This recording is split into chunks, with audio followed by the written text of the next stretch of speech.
जम्मू कश्मीर में आतंकियों को कुचलने का एक्शन प्लान तैयार। गृह मंत्री अमित शाह ने जम्मू कश्मीर में सुरक्षा की स्थिति को लेकर एक हाई लेवल समीक्षा बैठक की, जिसमें इस बात को सुनिश्चित करने के निर्देश दिए गए कि किसी भी कीमत पर यहां आतंकी पनपने ना पाए। उनके हौसलों को तोड़ने के लिए सरकार पूरी तरह से जीरो टॉलरेंस के मोड में दिखाई दे रही है। गृह मंत्री अमित शाह ने सुरक्षा एजेंसियों को जम्मू कश्मीर में डोमिनेशन प्लान और जीरो टेरर प्लान के जरिए घाटी में हासिल की गई सफलताओं को दोहराने के निर्देश दिए। उन्होंने कहा कि पहले भी आतंकवाद पर सफलता हासिल की गई थी, लेकिन अब की बार उसे दबाना है कि दोबारा वे सर न उठा सकें। आपको बता दें कि गृह मंत्री अमित शाह की हाई लेवल मीटिंग तब बुलाई गई है जब कुछ समय बाद ही अमरनाथ की यात्रा की शुरुआत होने वाली है। ऐसे में अमरनाथ यात्रियों की सुरक्षा को लेकर गृह मंत्रालय की ओर से अधिकारियों को बेहद कड़े निर्देश दिए गए।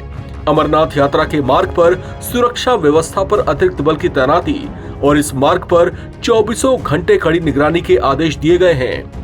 गृह मंत्री की ओर से बुलाई गई इस बैठक में देश के national security adviser Ajit Doval, सेना प्रमुख मनोज पांडे, सीआरपीएफ के डीजी अनीश दयाल सिंह, आईबी निदेशक तपन डेका, जम्मू कश्मीर के उपराज्यपाल मनोज सिन्हा और केंद्रीय गृह सचिव अजय भल्ला शामिल हुए।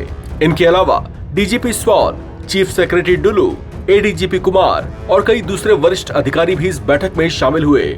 गृह मंत्री अमित शाह ने जम्मू कश्मीर में हाल ही में संपन्न हुए लोकसभा चुनावों की सफलता को लेकर भी जम्मू कश्मीर में तैनात सुरक्षा एजेंसियों की सराहना की।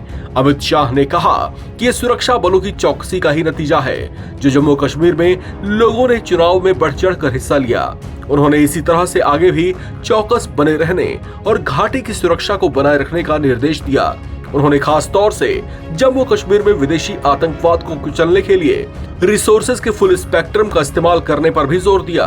सूत्रों के मुताबिक इस बैठक में अमित शाह को जम्मू कश्मीर में सुरक्षा की स्थिति, अंतर्राष्ट्रीय सीमा और नियंत्रण रेखा पर सुरक्षा बलों की तैनाती, घुसपैठ की कोशिशों, आतंकवाद रोधी अभियानों की स्थिति और केंद्र शासित प्रदेश में सक्रिय आतंकवादियों के बारे में जानकारी दी गई थी।